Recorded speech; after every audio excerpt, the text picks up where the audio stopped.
Chapter 10. It was on the 7th day of November, the eve of his own 32nd birthday, as he often remembered afterwards. He was walking home about 11 o'clock from Lord Henry's, where he had been dining, and was wrapped in heavy furs, as the night was cold and foggy. At the corner of Grosvenor Square and South Audley Street, a man passed him in the midst, walking very fast, and with the collar of his grey ulster turned up. He had a bag in his hand. He recognized him. It was Basil Hallward. A strange sense of fear, for which he could not account, came over him. He made no sign of recognition and went on slowly in the direction of his own house. But Hallward had seen him. Dorian had heard him first stopping, and then hurrying after him. In a few moments his hand was on his arm. "Dorian, what an extraordinary piece of luck! I've been waiting for you ever since 9 o'clock in your library. Finally I took pity on your tired servant and told him to go to bed as he let me out. I'm off to Paris by midnight train, and I wanted particularly to see you before I left. I thought it was you, or rather your fur coat, as you passed me, but I wasn't quite sure. Didn't you recognize me?" "In this fog, my dear Basil? Why, I can't even recognize Grosvenor Square. I believe my house is somewhere about here, but I don't feel at all certain about it. I'm sorry you are going away, as I have not seen you for ages, but I suppose you will be back soon?" "No, I'm going to be out of England for 6 months. I intend to take a studio in Paris and shut myself up till I have finished a great picture I have in my head. However, it wasn't about myself I wanted to talk. Here we are at your door. Let me come in for a moment. I have something to say to you." "I shall be charmed. But won't you miss your train?" said Dorian Gray languidly, as he passed up the steps and opened the door with his latchkey. The lamplight struggled out through the fog, and Hallward looked at his watch. "I have heaps of time," he answered. "The train doesn't go till 12:15, and it is only just 11. In fact, I was on my way to the club to look for you when I met you. You see, I shan't have any delay about luggage, as I have sent on my heavy things. All I have with me is in this bag, and I can easily get to Victoria in 20 minutes. Dorian looked at him and smiled. "What a way for a fashionable painter to travel! A Gladstone bag and an ulster? Come in, or the fog will get into the house. And mind you don't talk about anything serious. Nothing is serious nowadays. At least nothing should be." Hallward shook his head as he entered and followed Dorian to the library. There was a bright wood fire blazing in the large open hearth. The lamps were lit, and an open Dutch silver spirit case stood, with some siphons of soda water and large cut-glass tumblers on a little table. "You see, your servant made me quite at home, Dorian. He gave me everything I wanted, including your best cigarettes. He is a most hospitable creature. I like him better than the Frenchman you used to have. What has become of the Frenchman, by the by?" Dorian shrugged his shoulders. "I believe he married Lady Ashton's maid, and has established her in Paris as an English dressmaker. Anglomanie is very fashionable over there now, I hear. Seems silly of the French, doesn't it? But, do you know, he was not at all a bad servant. I never liked him, but I had nothing to complain about. One often imagines things that are quite absurd. He was really very devoted to me, and seemed quite sorry when he went away. Have another brandy and soda? Or would you like a hock and seltzer? I always take hock and seltzer myself. There is sure to be some in the next room." "Thanks, I won't have anything more," said Hallward, taking his cap and coat off and throwing them on the bag that he had placed in the corner. "And now, my dear fellow, I want to speak to you seriously. Don't frown like that. You make it so much more difficult for me." "What is it all about?" cried Dorian, in his petulant way, flinging himself down on the sofa. "I hope it is not about myself. I'm tired of myself tonight. I should like to be somebody else." "It is about yourself," answered Hallward in his grave, deep voice, "and I must say it to you. I shall only keep you half an hour." Dorian sighed and lit a cigarette. "Half an hour?" he murmured. "It is not much to ask of you, Dorian, and it is entirely for your own sake that I am speaking. I think it right that you should know that the most dreadful things are being said about you in London, things that I could hardly repeat to you. I don't wish to know anything about them. I love scandals about other people, but scandals about myself don't interest me. They have not got the charm of novelty. They must interest you, Dorian. Every gentleman is interested in his good name. You don't want people to talk of you as something vile and degraded. Of course you have your position and your wealth and all that kind of thing, but position and wealth are not everything. Mind you, I don't believe these rumors at all. At least I can't believe them when I see you. Sin is a thing that writes itself across a man's face. It cannot be concealed. People talk of secret vices. There are no such things as secret vices. If a wretched man has a vice, it shows itself in the lines of his mouth, the droop of his eyelids, the molding of his hands even. Somebody, I won't mention his name, but you know him, came to me last year to have his portrait done. I had never seen him before, and had never heard anything about him at the time, though I had heard a good deal since. He offered an extravagant price. I refused him. There was something in the shape of his fingers that I hated. I now know that I was quite right in what I fancied about him. His life is dreadful. But you, Dorian, with your pure, bright, innocent face and your marvelous, untroubled youth, I can't believe anything against you. And yet I see you very seldom, and you never come down to the studio now, and when I am away from you, and I hear all these hideous things that people are whispering about you, I don't know what to say. Why is it, Dorian, that a man like the Duke of Berwick leaves the room of a club when you enter it? Why is it that so many gentlemen in London will neither go to your house nor invite you to theirs? You used to be a friend of Lord Cawdor. I met him at dinner last week. Your name happened to come up in conversation in connection with the miniatures you have lent to the exhibition at the Dudley. Cawdor curled his lip and said that you might have the most artistic taste, but that you were a man whom no pure-minded girl should be allowed to know, and whom no chaste woman would sit in the same room with. I reminded him that I was a friend of yours and asked him what he meant. He told me. He told me right out before everybody. It was horrible. Why is your friendship so fateful to young men? There was that wretched boy in the Guards who committed suicide. You were his great friend. There was Sir Henry Ashton, who had to leave England with a tarnished name. You and he were inseparable. What about Adrian Singleton and his dreadful end? What about Lord Kent's only son and his career? I met his father yesterday in St. James Street. He seemed broken with shame and sorrow. What about the young Duke of Perth? What sort of life has he got now? What gentleman would associate with him? Dorian, your reputation is infamous. I know you and Harry are great friends. I say nothing about that now, but surely you need not have made his sister's name a byword. When you met Lady Gwendolen, not a breath of scandal had ever touched her. Is there a single decent woman in London now who would drive with her in the park? Why, even her children are not allowed to live with her. Then there are other stories. Stories that you have been seen creeping at dawn out of dreadful houses and slinking in disguise into the foulest dens in London. Are they true? Can they be true? When I first heard them, I laughed. I hear them now, and they make me shudder.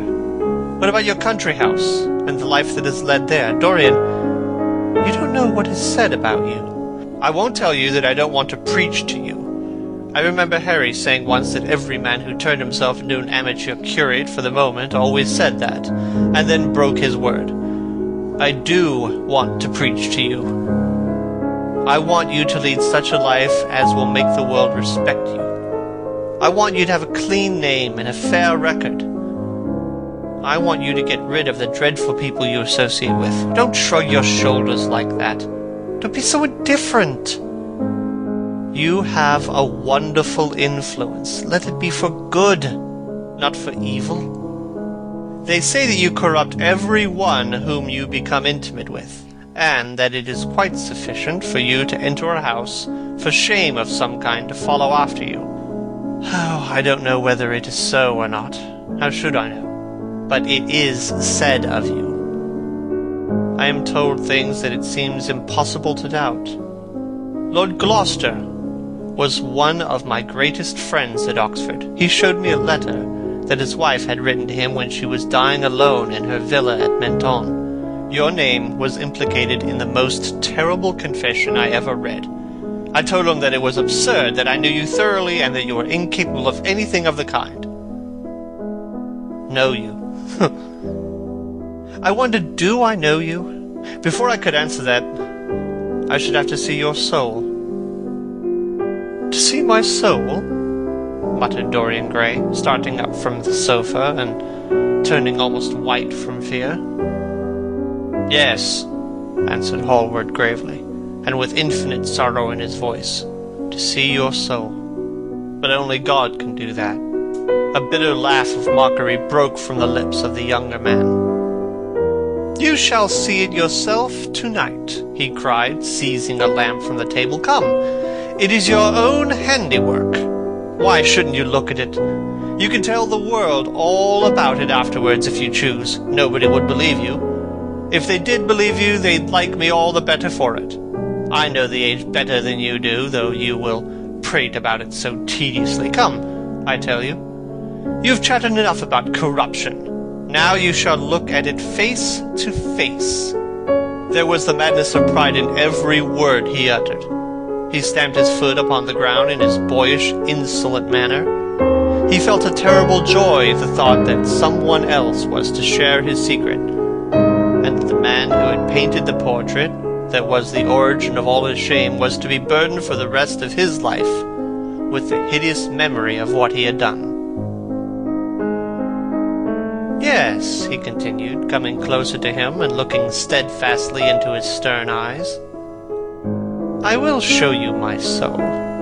You shall see the thing that you fancy only God can see. Hallward started back. That is blasphemy, Dorian, he cried.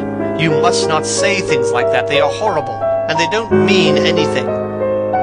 You don't think so? He laughed again. I know so. As for what I have said to you tonight, I said it for your own good. You know I have been always devoted to you. Don't touch me. Finish what you have to say. A twisted flash of pain shot across Hallward's face. He paused for a moment, and a wild feeling of pity came over him. After all, what right had he to pry into the life of Dorian Gray? If he had done a tithe of what was rumored about him, how much he must have suffered. Then he straightened himself up and walked over to the fireplace and stood there, looking at the burning logs with their frost-like ashes and their throbbing cores of flame. I am waiting, Basil, said the young man in a hard, clear voice. He turned round. What I have to say is this, he cried. You must give me some answer to these horrible charges that are made against you. If you tell me that they are absolutely untrue from beginning to end, I will believe you. Deny them, Dorian, deny them. Can't you see what I am going through? My God, don't tell me that you are infamous. Dorian Gray smiled. There was a curl of contempt in his lips. Come upstairs, Basil, he said quietly.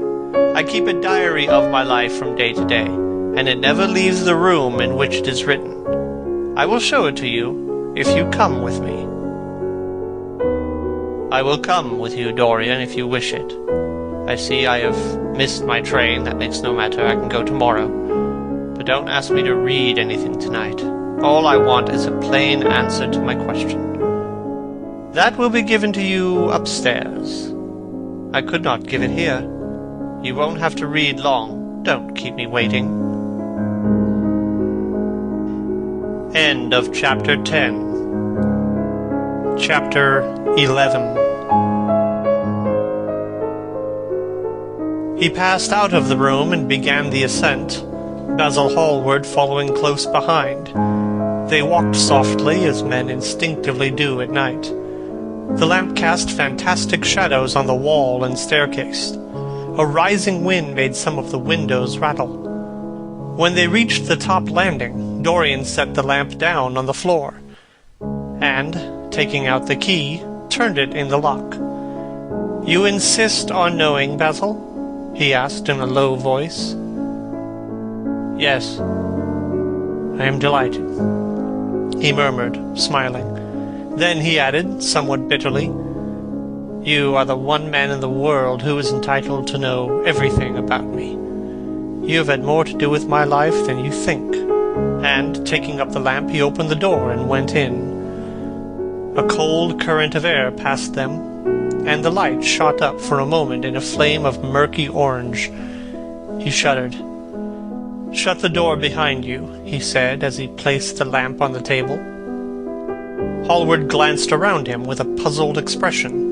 The room looked as if it had not been lived in for years.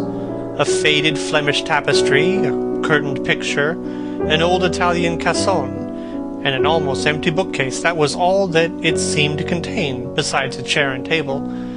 As Dorian Gray was lighting a half-burned candle that was standing on the mantel-shelf, he saw that the whole place was covered with dust, and that the carpet was in holes.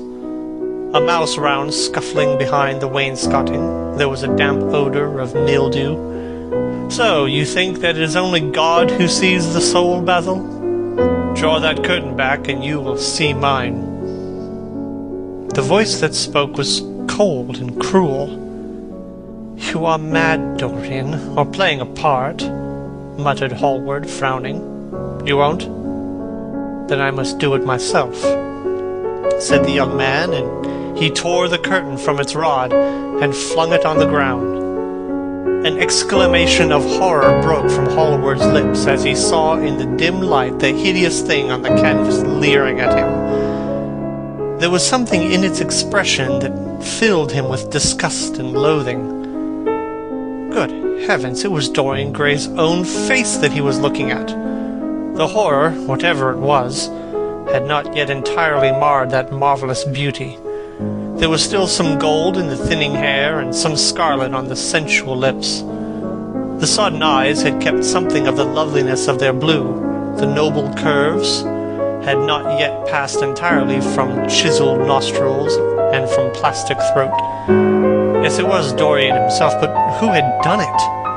He seemed to recognize his own brushwork, and the frame was his own design. The idea was monstrous, yet he felt afraid.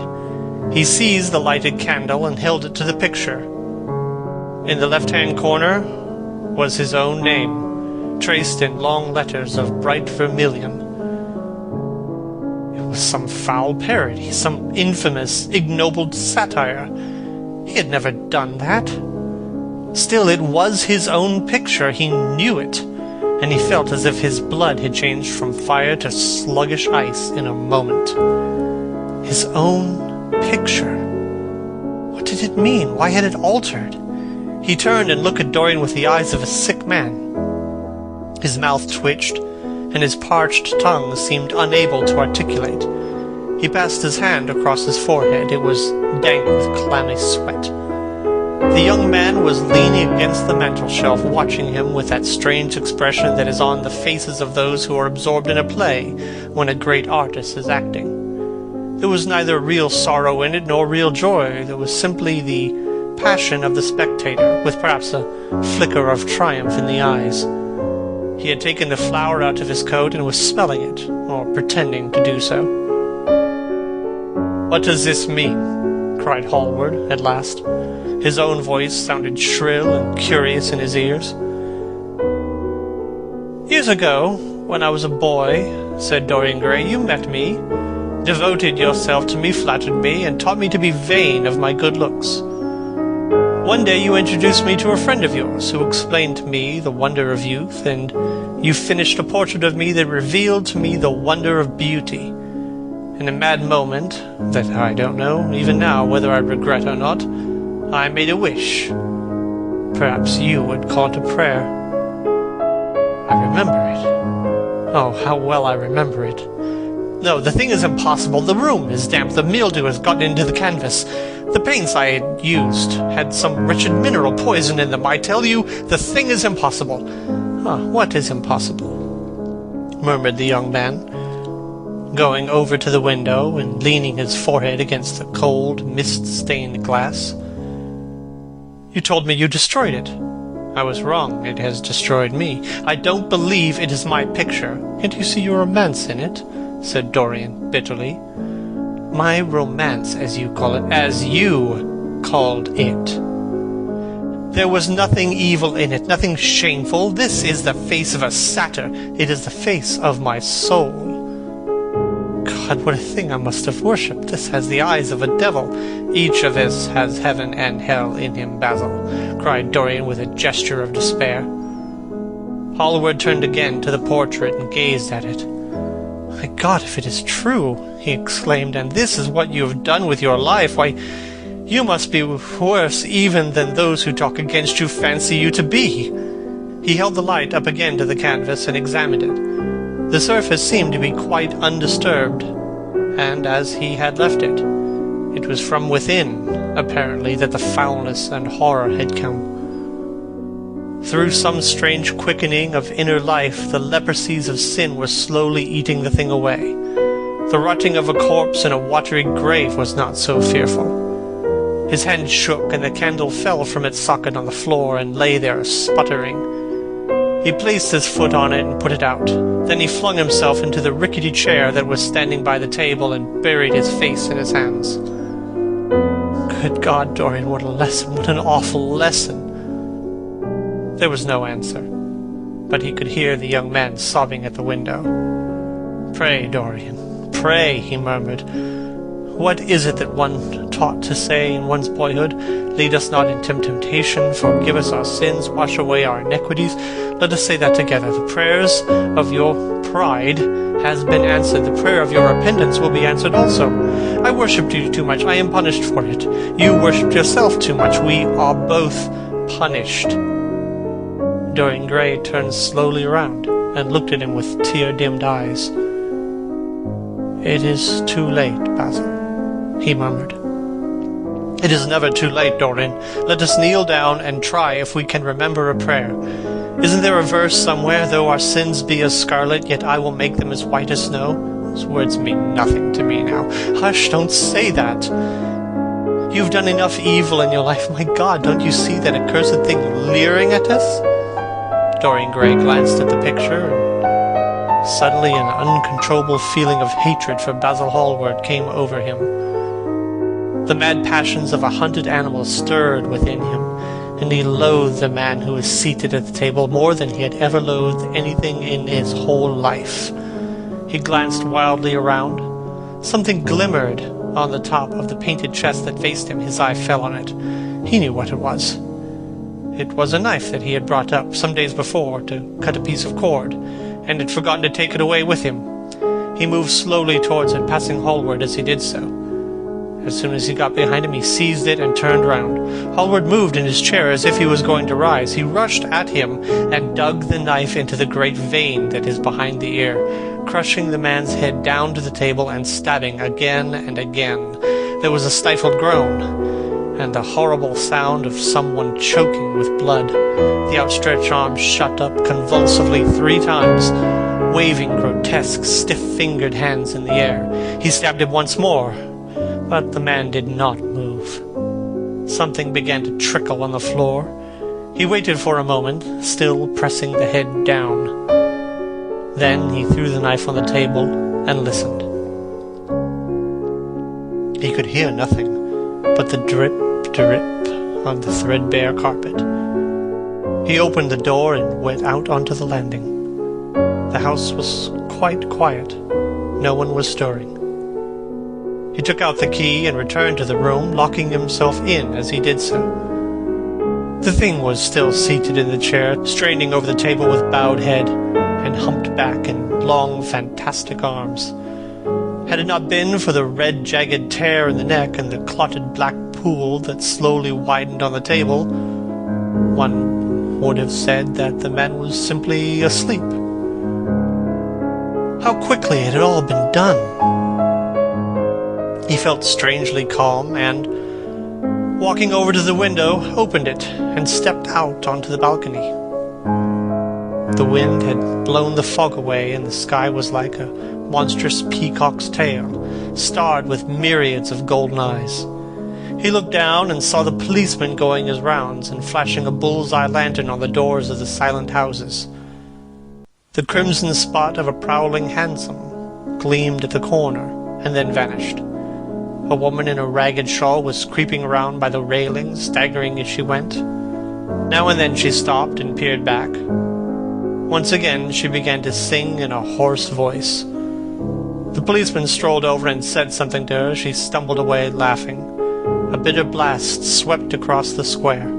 The gas lamps flickered and became blue, and the leafless trees shook their black iron branches as if in pain. He shivered and went back, closing the window behind him. He passed to the door, turned the key, and opened it. He did not even glance at the murdered man. He felt that the secret of the whole thing was not to realize the situation. The friend who had painted the fatal portrait, the portrait to which all his misery had been due, had gone out of his life.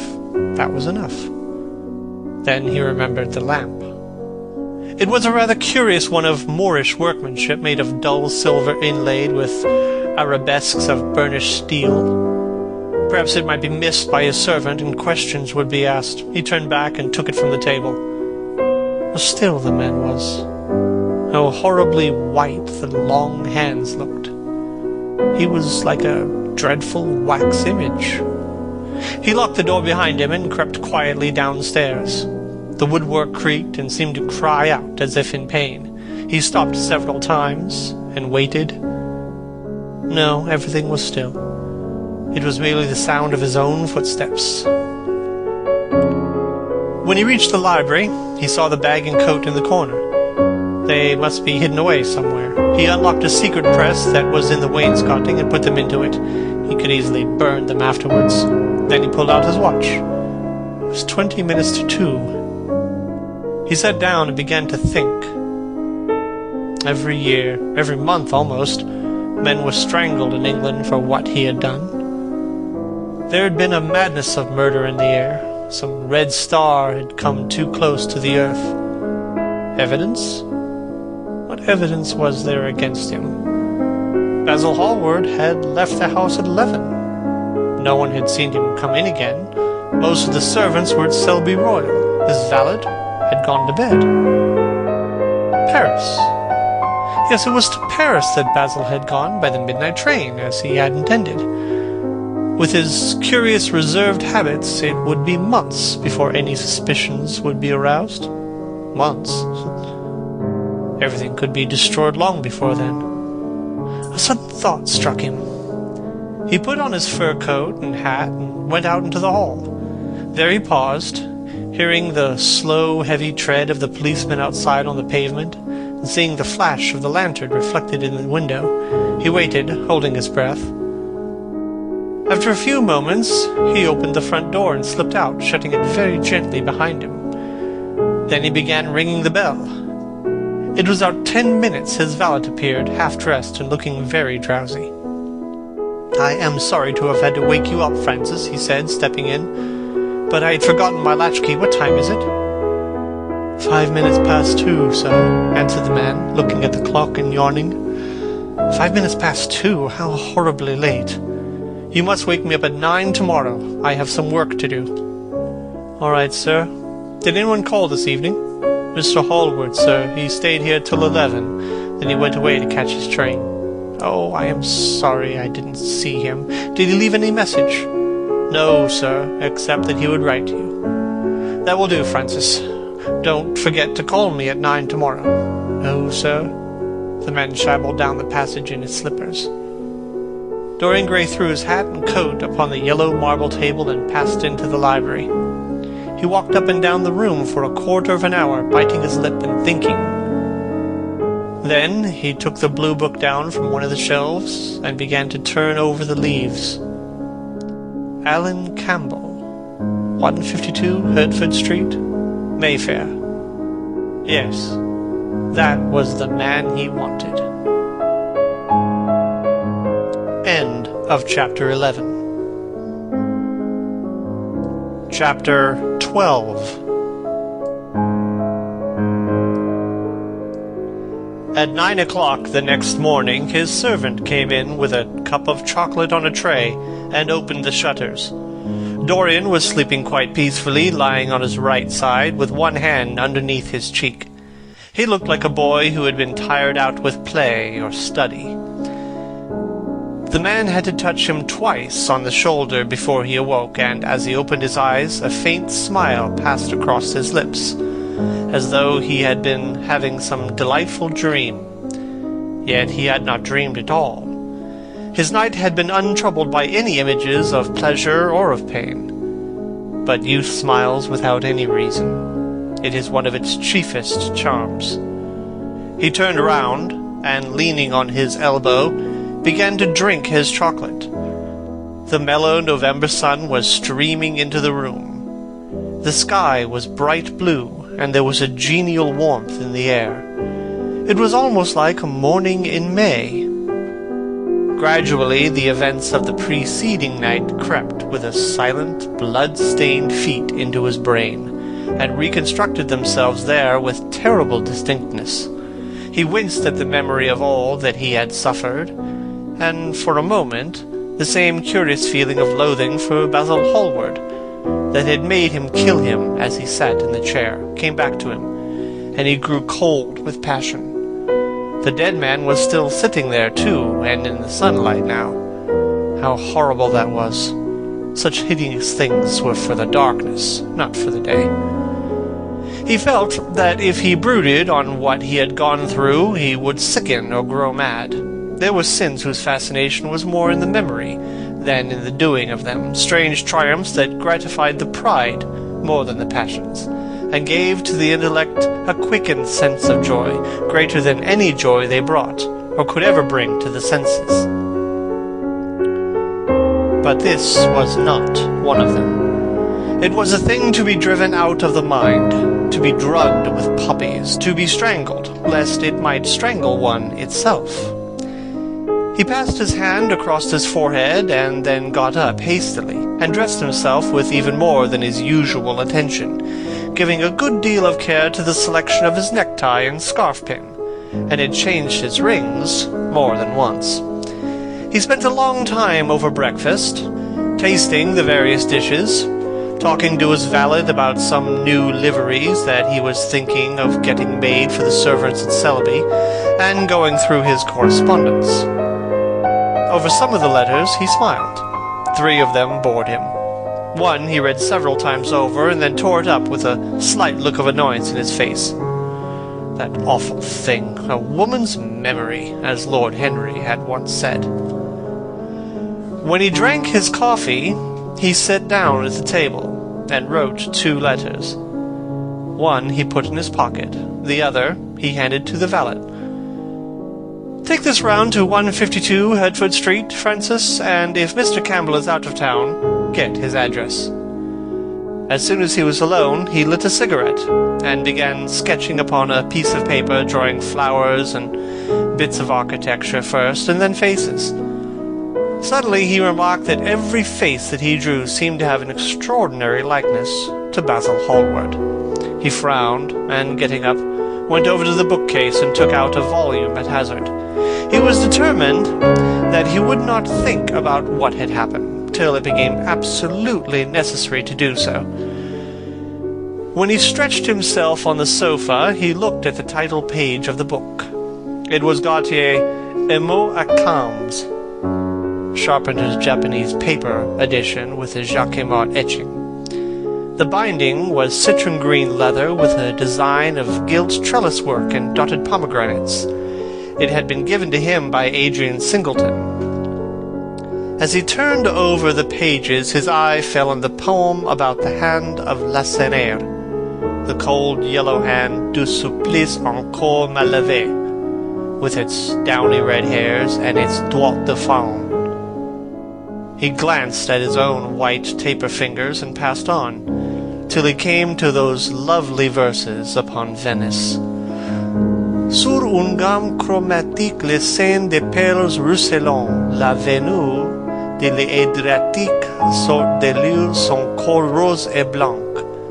Le dôme, sur l'azur de onze, soulevait la phrase à peu contour.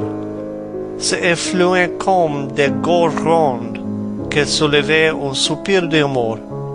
Les squifs à bord et me disposaient, jetant son amarre à pilier, devant un fossard rose, sur les marbrés d'un escalier. How exquisite they were! As one read them, one seemed to be floating down the green waterways of the pink and pearl city, lying in a black gondola with silver prow and trailing curtains. The mere lines looked to him like those straight lines of turquoise blue that follow as one pushes out to the Lido.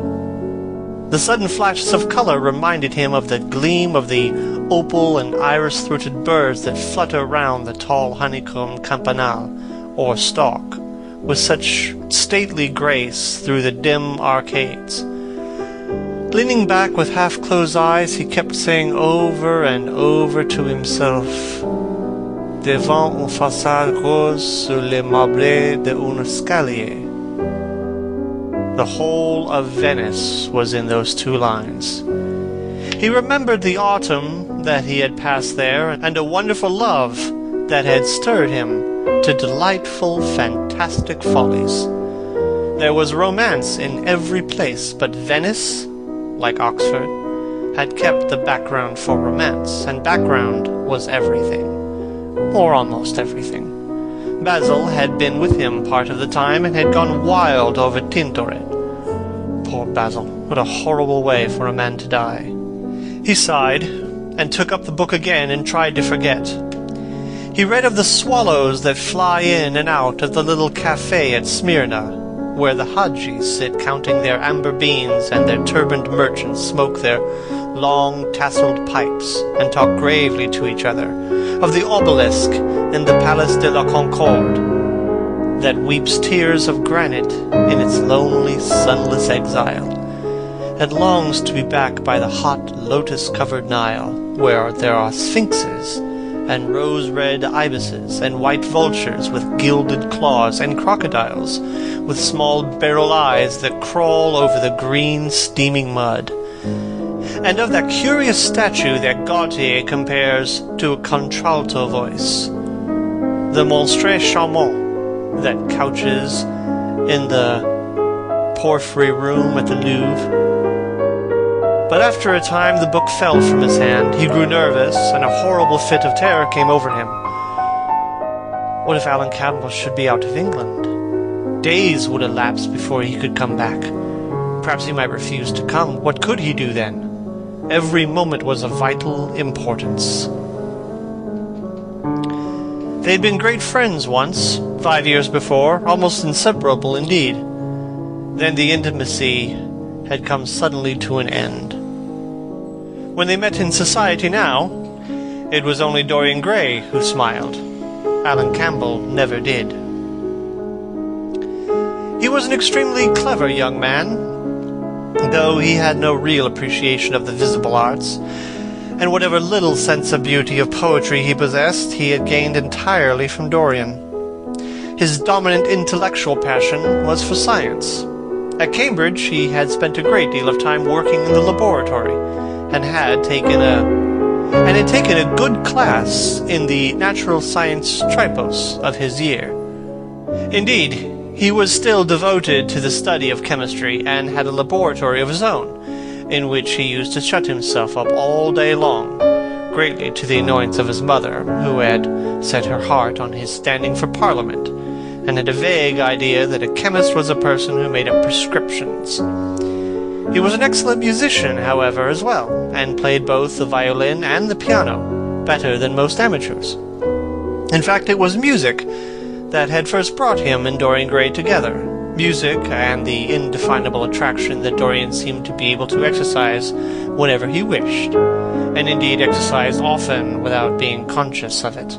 They had met at Lady Berkshire's the night Rubinstein had played there, and after that used to be always seen together at the opera, and wherever good music was going on. For 18 months their intimacy lasted. Campbell was always either at Selby Royal or in Grosvenor Square.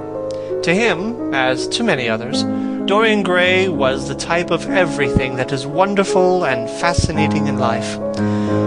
Whether or not a quarrel had taken place between them, no one ever knew. But suddenly people remarked that they scarcely spoke when they met, and that Campbell seemed always to go away early from any party at which Dorian Gray was present. He had changed, too, was strangely melancholy at times, appeared almost to dislike hearing music of any passionate character, and would never himself play, giving as an excuse, when he was called upon, that he was so absorbed in science that he had no time left to practice. And this was certainly true. Every day he seemed to become more interested in biology, and his name appeared once or twice in some of the scientific reviews in connection with certain curious experiments. This was the man that Dorian Gray was waiting for, pacing up and down the room, glancing every moment at the clock, and becoming horribly agitated as the minutes went by. At last the door opened, and his servant entered. "Mr. Alan Campbell, sir." A sigh of relief broke from his parched lips, and the color came back to his cheeks. "Ask him to come in at once, Francis." The man bowed and retired. In a few moments, Alan Campbell walked in, looking very stern and rather pale, his pallor being intensified by his coal, black hair and dark eyebrows. "Alan, this is good of you. I thank you for coming." "I had intended never to enter your house again, Gray. But you said it was a matter of life and death." His voice was hard and cold. He spoke with slow deliberation. There was a look of contempt in the steady, searching gaze that he turned upon Dorian. He kept his hands in the pockets of his astrakhan coat, and appeared not to have noticed the gesture with which he had been greeted. "It is a matter of life and death, Alan, and to more than one person. Sit down." Campbell took a chair by the table, and Dorian sat opposite to him. The two men's eyes met. In Dorian there was infinite pity. He knew that what he was going to do was dreadful.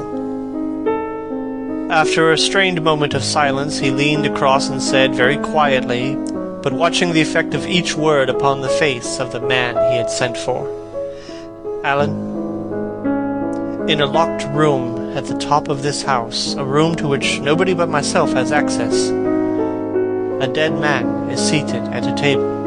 He has been dead 10 hours now. Don't stir. And don't look at me like that. Who the man is, why he died, how he died, are matters that do not concern you. What you have to do is this. Stop, Gray. I don't want to know anything further. Whether what you have told me is true or not true doesn't concern me. I entirely decline to be mixed up in your life. Keep your horrible secrets to yourself. They don't interest me any more. No, Alan, they will have to interest you. This one will have to interest you. I am awfully sorry for you, Alan, but I can't help myself. You are the one man who is able to save me. I am forced to bring you into the matter. I have no option. Alan, you are a scientist. You know about chemistry and things of that kind. You have made experiments. What you've got to do is destroy the thing that is upstairs, to destroy it so that not a vestige will be left of it. Nobody saw this person come into the house. Indeed, at the present moment he is supposed to be in Paris. He will not be missed for months. When he is missed, there must be no trace of him found here. You, Alan, you must change him, and everything that belongs to him, into a handful of ashes that I may scatter in the air. You are mad, Dorian. I was waiting for you to call me Dorian. You are mad, I tell you. Mad to imagine that I would raise a finger to help you. Mad to make this monstrous confession. I will have nothing to do with this matter, whatever it is. Do you think I'm going to peril my reputation for you? What is it to me what devil's work you are up to. It was a suicide, Alan. I am glad of that. But who drove him to it? You, I should fancy. Do you still refuse to do this for me? Of course I refuse. I will have absolutely nothing to do with it. I don't care what shame comes upon you. You deserve it all. I should not be sorry to see you disgraced, publicly disgraced. How dare you ask me of all men in the world to mix myself up in this horror? I should have thought you knew more about people's characters. Your friend Lord Henry Wotton can't have taught you much about psychology, whatever else he has taught you. Nothing will induce me to stir a step to help you. You have come to the wrong man. Go to some of your friends. Don't come to me. Alan, it was murder. I killed him. You don't know what he made me suffer. Whatever my life is, he had more to do with the making or the marring of it than poor Harry has had. He may have not intended it, but the result is the same. Murder. Good God, Dorian. Is that what you've come to? I shall not inform upon you. It is not my business. Besides, you are certain to be arrested without my stirring in the matter. Nobody ever commits a murder without doing something stupid. But I will have nothing to do with it. All I ask of you is to perform a certain scientific experiment. You go to hospitals and dead houses, and the horrors that you do there don't affect you. If in some hideous dissecting room or fetid laboratory you found this man lying on a leaden table with red gutters scooped out in it, you'd simply look upon him as an admirable subject. You would not turn a hair. You would not believe that you were doing anything wrong. On the contrary, you would probably feel that you were benefiting the human race, or increasing the sum of knowledge in the world, or gratifying intellectual curiosity, or something of that kind. What I want you to do is simply what you have often done before. Indeed, to destroy a body must be less horrible than what you are accustomed to work at. And remember, it is the only piece of evidence against me. If it is discovered, I am lost. And it is sure to be discovered unless you help me. I have no desire to help you. You forget that. I'm simply indifferent to the whole thing. It has nothing to do with me. Alan, I entreat you, think of the position I am in. Just before you came, I almost fainted with terror. No, don't think of that. Look at the matter purely from the scientific point of view. You don't inquire where the dead things on which you experiment come from. Don't inquire now. I've told you too much as it is, but I beg of you to do this. We were once friends, Alan. Don't speak of those days, Dorian. They are dead. The dead linger sometimes. The man upstairs will not go away.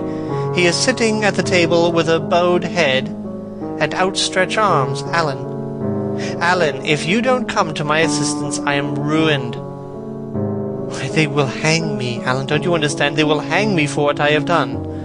There is no good in prolonging this scene. I refuse absolutely to do anything in the matter. It is insane of you to ask me. You refuse? Absolutely? Yes. The same look of pity came into Dorian's eyes. Then he stretched out his hand, took a piece of paper and wrote something on it. He read it over twice, folded it carefully, and pushed it across the table. Having done this, he got up and went over to the window. Campbell looked at him in surprise, and then took up the paper and opened it. As he read it, his face became ghastly pale, and he fell back in his chair. A horrible sense of sickness came over him. He felt as if his heart was beating itself to death in some empty hollow. After 2 or 3 minutes of terrible silence, Dorian turned around and came and stood behind him, putting his hand upon his shoulder. "I am so sorry, Alan," he murmured. "But you leave me no alternative. I have a letter written already. Here it is. You see the address? If you don't help me, I must send it. You know what the result will be. But you are going to help me. It is impossible for you to refuse now. I tried to spare you. You will do me the justice to admit that. You were stern, harsh, offensive. You treated me as no man has ever dared to treat me, no living man, at any rate. I bore it all. Now it is for me to dictate the terms. Campbell buried his face in his hands, and a shudder passed through him. Yes, it is my turn to dictate terms, Alan. You know what they are. The thing is quite simple. Don't work yourself into this fever. This thing has to be done. Face it, and do it. A groan broke from Campbell's lips, and he shivered all over. The ticking of the clock on the mantelpiece seemed to him to be dividing time into separate atoms of agony, each of which was too terrible to be borne. He felt as if an iron ring was being slowly tightened round his forehead, and as if the disgrace with which he was threatened had already come upon him. The hand upon his shoulder weighed like a hand of lead. It was intolerable. It seemed to crush him. Come, Alan. You must decide at once. He hesitated for a moment. Is there a fire in the room upstairs? He murmured. Yes, there is a gas fire with asbestos. I will have to go home and get some things from the laboratory. No, Alan, you need not leave the house. Write on a sheet of notepaper what you want, and my servant will take a cab and bring the things back to you. Campbell wrote a few lines, blotted them, and addressed an envelope to his assistant. Dorian took the note up and read it carefully. Then he rang the bell, and gave it to his valet with orders to return as soon as possible, and to bring the things with him. When the hall door shut, Campbell started, and having got up from the chair, went over to the chimney-piece. He was shivering with a sort of ague. For nearly 20 minutes neither of the men spoke. A fly buzzed noisily about the room, and the ticking of the clock was like a beat of a hammer. As the chime struck 1, Campbell turned around and, looking at Dorian Gray, saw that his eyes were filled with tears. There was something in the purity and refinement of that sad face that seemed to enrage him. You are infamous. Absolutely infamous, he muttered. Hush, Alan. You have saved my life, said Dorian. Your life? Good heavens, what a life that is. You've gone from corruption to corruption, and now you've culminated in crime. In doing what I am going to do, what you force me to do, it is not your life that I am thinking. Oh, Alan, murmured Dorian with a sigh. I wish you had 1,000th part of the pity for me that I have for you. He turned away as he spoke, and stood looking out at the garden. Campbell made no answer. After about 10 minutes, a knock came to the door, and the servant entered carrying a mahogany chest of chemicals, with a small electric battery set on top of it. He placed it on the table and went out again, returning with a long coil of steel and platinum wire and 2 rather curiously shaped iron clamps. Shall I leave the things here, sir? He asked Campbell. Yes, said Dorian, and I'm afraid, Francis, that I've another errand for you. What is the name of the man at Richmond who supplies Selby with orchids? Harden, sir. Yes, Harden. You must go down to Richmond at once, see Harden personally, and tell him to send twice as many orchids as I ordered, and to have as few white ones as possible. In fact, I don't want any white ones. "It is a lovely day, Francis, and Richmond is a very pretty place. Otherwise, I wouldn't bother you about it." "No trouble, sir. And what time shall I be back?" Dorian looked at Campbell. "How long will your experiment take, Alan?" he said in a calm, indifferent voice. The presence of a third person in the room seemed to give him extraordinary courage. Campbell frowned and bit his lip. "It will take about 5 hours," he answered. "It will be time enough, then, if you are back at 7:30, Francis. Or stay, just leave my things out for dressing. You can have the evening to yourself. I am not dining at home, so I shall not want you." "Thank you, sir," said the man, leaving the room. "Now, Alan, there is not a moment to be lost. How heavy this chest is. I'll take it for you. You bring the other things." He spoke rapidly and in an authoritative manner. Campbell felt dominated by him. They left the room together. When they reached the top landing, Dorian took out the key and turned it in the lock. Then he stopped, and a troubled look came into his eyes. He shuddered. "I don't think I can go in, Alan," he murmured.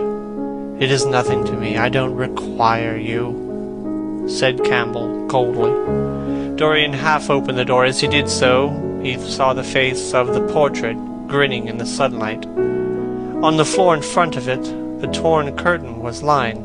He remembered that the night before, for the first time in his life, he had forgotten to hide it when he crept out of the room. But what was that loathsome red dew that gleamed wet and glistening on one of the hands, as though the canvas had sweated blood?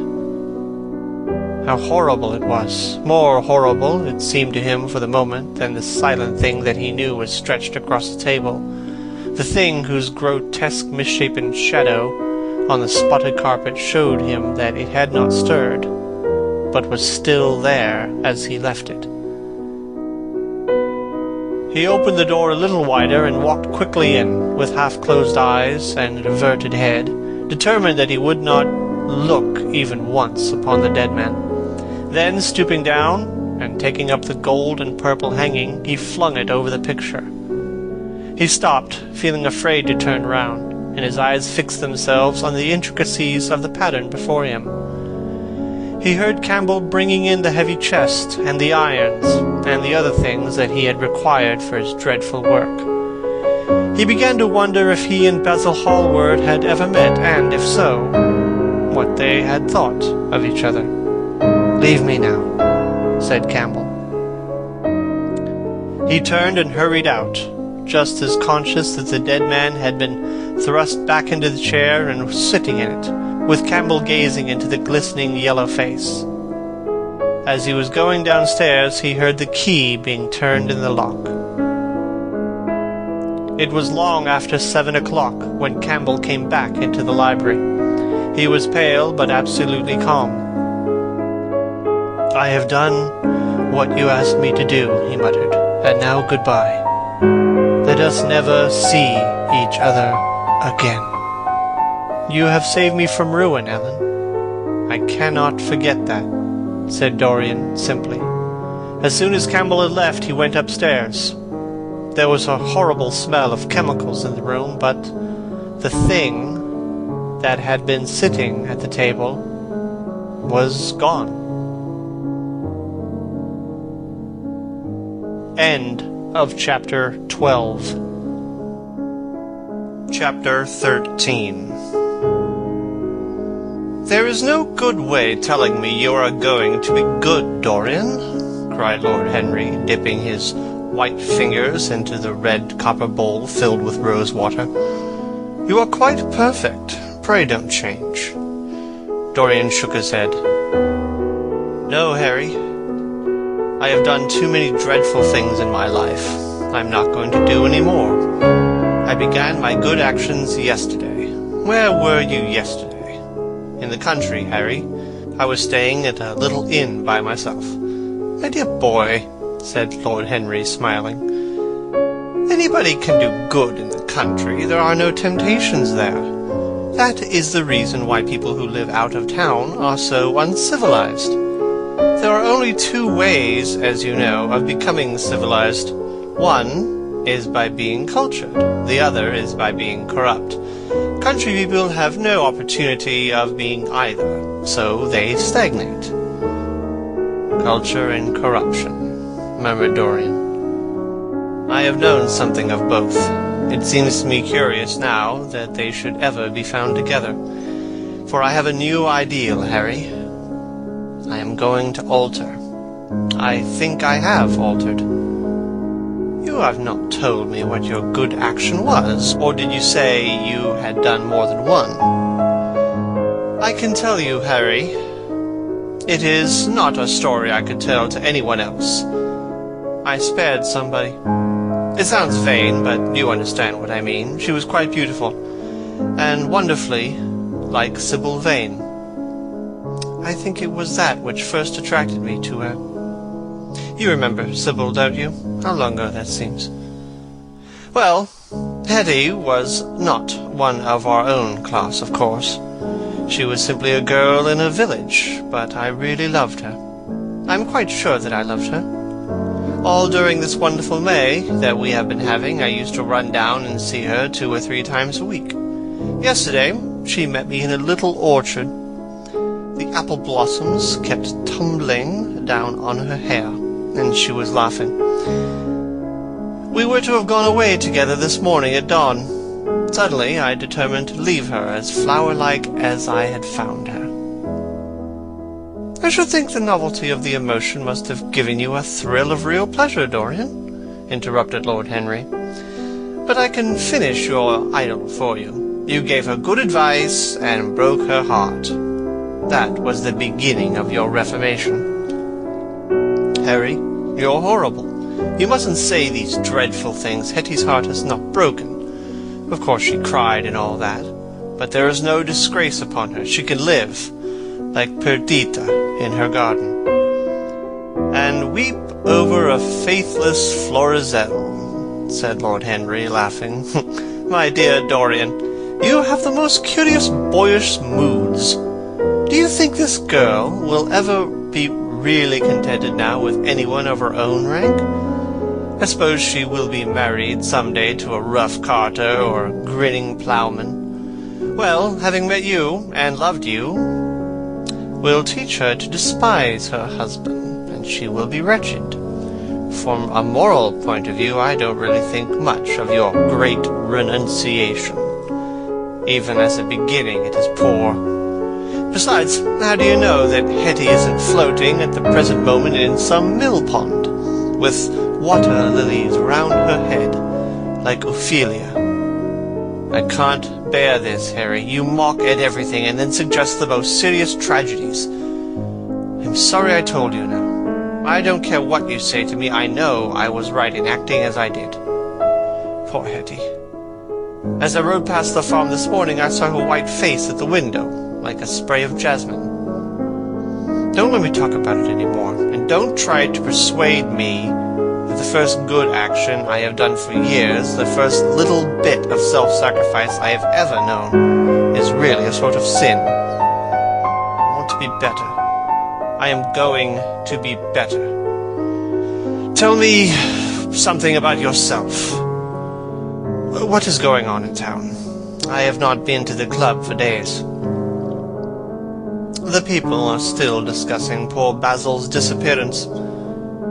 I should have thought they had got tired of that by this time, said Dorian, pouring himself out some wine and frowning slightly. My dear boy, they've only been talking about it for 6 weeks, and the public are not really equal to the mental strain of having more than one topic every 3 months. They have been very fortunate lately, however. They have had my own divorce case and Alan Campbell's suicide. Now they have got the mysterious disappearance of an artist. Scotland Yard still insists that the man in the grey ulster who left Victoria by the midnight train on the 7th of November was poor Basil, and French police declare that Basil never arrived in Paris at all. I suppose in about a fortnight we will be told that he has been seen in San Francisco.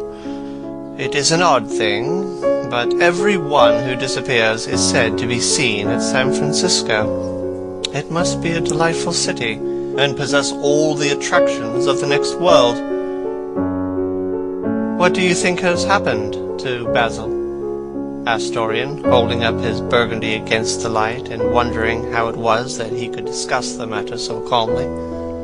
I have not the slightest idea. If Basil chooses to hide himself, it is no business of mine. If he is dead, I don't want to think about him. Death is the only thing that ever terrifies me. I hate it. One can survive everything nowadays except that. Death and vulgarity are the only two facts in the 19th century that one cannot explain away. Let us have our coffee in the music room, Dorian. You must play Chopin for me. The man with whom my wife ran away played Chopin exquisitely. Poor Victoria, I was very fond of her. The house is rather lonely without her. Dorian said nothing, but rose from the table and, passing into the next room, sat down to the piano and let his fingers stray across the keys. After the coffee had been brought in, he stopped, and, looking over at Lord Henry, said, "Harry, did it ever occur to you that Basil was murdered?" Lord Henry yawned. Basil had no enemies, and always wore a Waterbury watch. Why should he be murdered? He was not clever enough to have enemies. Of course, he had a wonderful genius for painting, but a man can paint like Velasquez, and yet be as dull as possible. Basil was really rather dull. He only interested me once, and that was when he told me years ago that he had a wild adoration for you.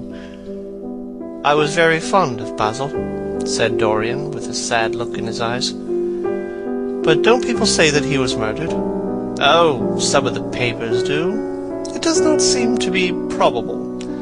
I know there are dreadful places in Paris, but Basil was not the sort of man to have gone to them. He had no curiosity. It was his chief defect. Play me a nocturne, Dorian, and as you play, tell me, in a low voice, how you have kept your youth. You must have some secret. I am only 10 years older than you are, and I am wrinkled and bald and yellow. You are really wonderful, Dorian. You have never looked more charming than you do tonight. You remind me of the day I saw you first. You were rather cheeky, very shy, and absolutely extraordinary. You have changed, of course, but not in appearance. I wish you would tell me your secret. To get back my youth, I would do anything in the world. Except take exercise, get up early, or be respectable. Youth. There's nothing like it. It's absurd to talk of the ignorance of youth. The only people whose opinions I listen to now with any respect are people much younger than myself. They seem in front of me. Life has revealed to them her last wonder. As for the aged, I always contradict the aged. I do it on principle. If you ask them their opinion on something that happened yesterday, they solemnly give you their opinions current in 1820, when people wore high stocks and knew absolutely nothing. How wonderful that thing you were playing is. I wonder, did Chopin write it in Majorca? With the sea weeping around the villa, and the spray salt dashing against the panes? This is marvelously romantic. What a blessing it is that there is one art left to us that is not imitative. No, don't stop. I want music tonight. It seems to me that you are the young Apollo, and I am the young Marsyas, listening to you. I have sorrows, Dorian, of my own that even you know nothing of. The tragedy of old age is not that one is old, but that one is young. I am amazed sometimes at my own sincerity. Ah, Dorian, how happy you are. What an exquisite life you have had. You have drunk deeply of everything. You've crushed the grapes against your palate. Nothing has been hidden from you. But it has all been to you no more than the sound of music. It has not marred you. You are still the same. I wonder what the rest of your life will be. Don't spoil it by renunciations. At present you are the perfect type. Don't make yourself incomplete. You are quite flawless now. You need not shake your head. You know you are. Besides, Dorian, don't deceive yourself. Life is not governed by will or intention. Life is a question of nerves and fibers and slowly built-up cells in which thought hides itself and passion has its own dreams. You may fancy yourself safe and think yourself strong, but a chance tone of color in a room or a morning sky, a particular perfume that you had once loved and that brings strange memories with it, a line from a forgotten poem that you would come across again, a cadence from a piece of music that you had ceased to play. I tell you, Dorian, that it is on things like these that our lives depend. Browning writes about that somewhere, but our own senses will imagine them for us. There are moments when the odor of heliotrope passes suddenly across me, and I have to live the strangest year of my life over again. I wish I could change places with you, Dorian. The world has cried out against us both, but it has always worshipped you. It always will worship you. You are the type of what the age is searching for, and what it is afraid it has found. I'm so glad that you have never done anything, never carved a statue, or painted a picture, or produced anything outside of yourself. Life has been your art. You have set yourself to music. Your days have been your sonnets. Dorian rose from the piano and passed his hand through his hair. Yes, life has been exquisite, he murmured.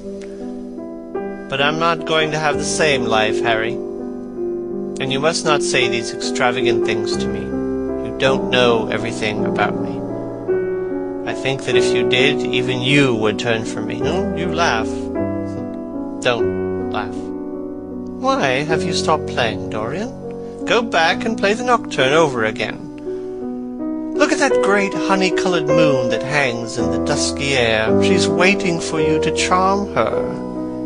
And if you play, she will come closer to the earth. You won't?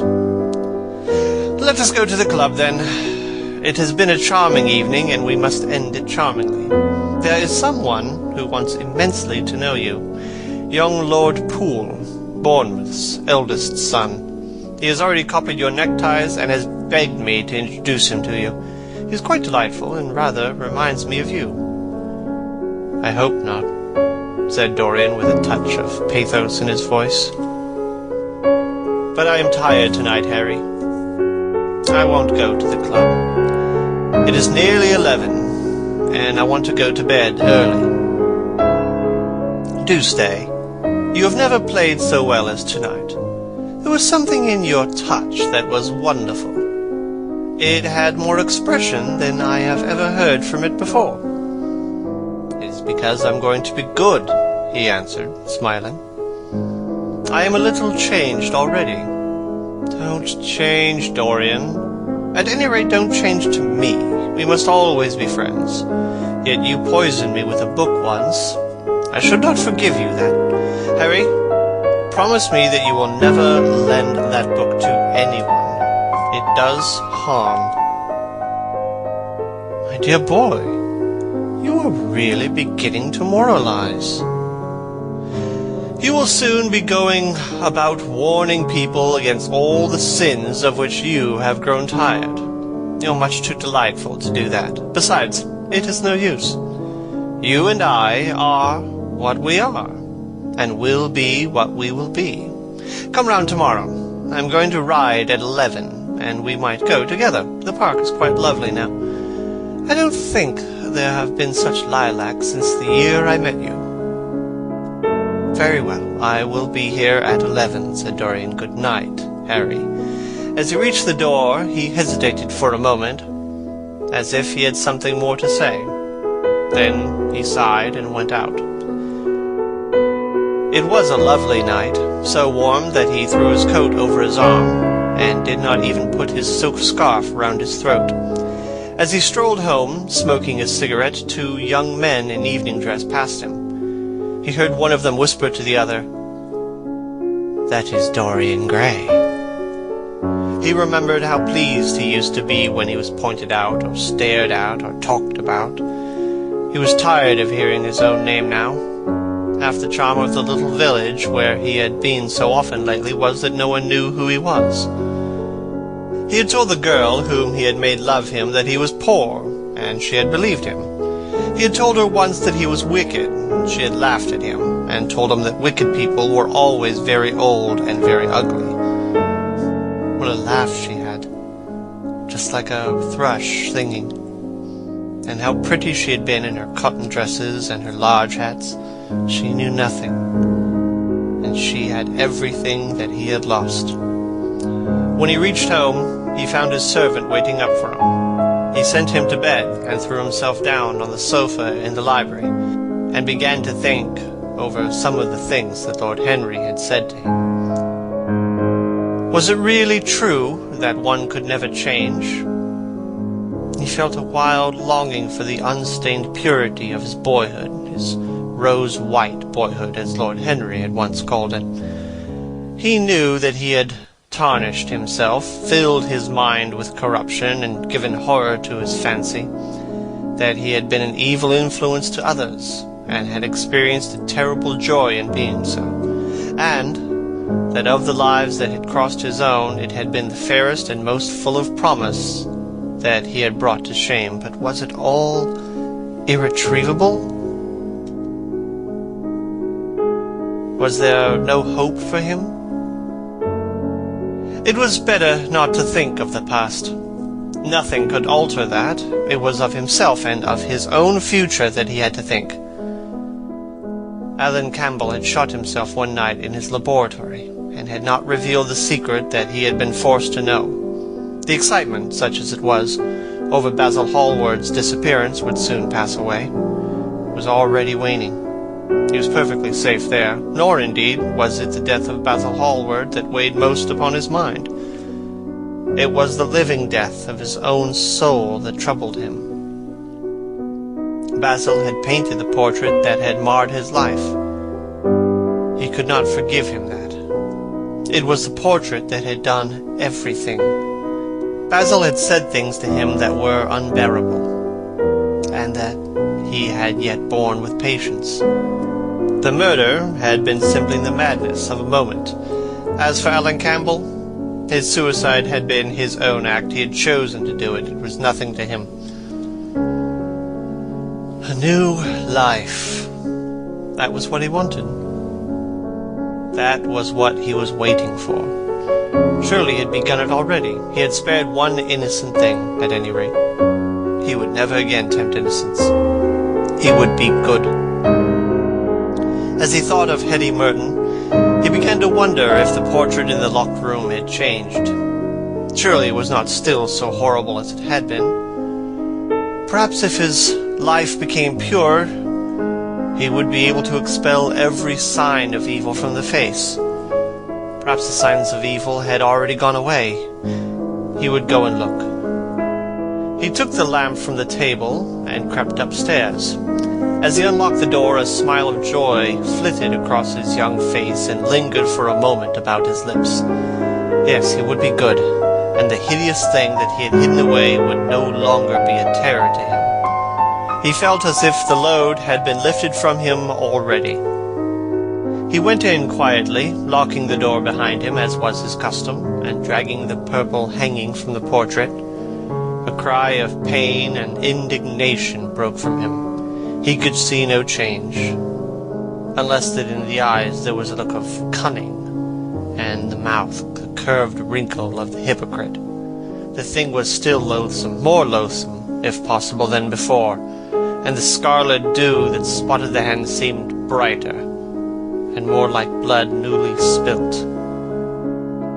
Had it been merely vanity that made him do his one good deed, or the desire of a new sensation, as Lord Henry had hinted with his mocking laugh, or that passion to act a part that sometimes makes us do things finer than we are ourselves, or perhaps all these, Why was the red stain larger than it had been? It seemed to have crept like a horrible disease over the wrinkled fingers. There was blood on the painted feet, as though the thing had dripped. Blood even on the hand that had not held the knife. Confess? Did it mean that he was to confess, to give himself up and be put to death? He laughed. He felt that the idea was monstrous. Besides, who would believe him, even if he did confess? There was no trace of the murdered man anywhere. Everything belonged to him had been destroyed. He himself had burned what had been below stairs. The world would simply say he was mad. They would shut him up if he persisted in his story. Yet it was his duty to confess, to suffer public shame, and to make public atonement. There was a God who called upon men to tell their sins to earth as well as to heaven. Nothing that he could do would cleanse him till he had told his own sin. His sin? He shrugged his shoulders. The death of Basil Hallward seemed very little to him. He was thinking of Hetty Merton. It was an unjust mirror, this mirror of his soul that he was looking at. Vanity, curiosity, hypocrisy. Had there been nothing more in his renunciation than that? There had been something more, or at least he thought so, but who could tell? And this murder, was it to dog him all his life? Was he never to get rid of the past? Was he really to confess? No. There was only one bit of evidence left against him. The picture itself. That was evidence. He would destroy it. Why had he kept it so long? It had given him pleasure once to watch it changing and growing old. Of late, he had felt no pleasure. It had kept him awake at night. When he had been away, he had been filled with terror lest other eyes should look upon it. It had brought melancholy across his passions. Its mere memory had marred many moments of joy. It had been like conscience to him. Yes, it had been conscience. He would destroy it. He looked around and saw the knife that had stabbed Basil Hallward. He had cleaned it many times, till there was no stain left upon it. It was bright and it glistened. As it had killed the painter, so it would kill the painter's work and all that meant. It would kill the past, and when that was dead he would be free. He seized it and stabbed the canvas with it, ripping the thing right up from top to bottom. There was a crash heard, and a cry. The cry was so horrible in its agony that the frightened servants woke and crept out of their rooms.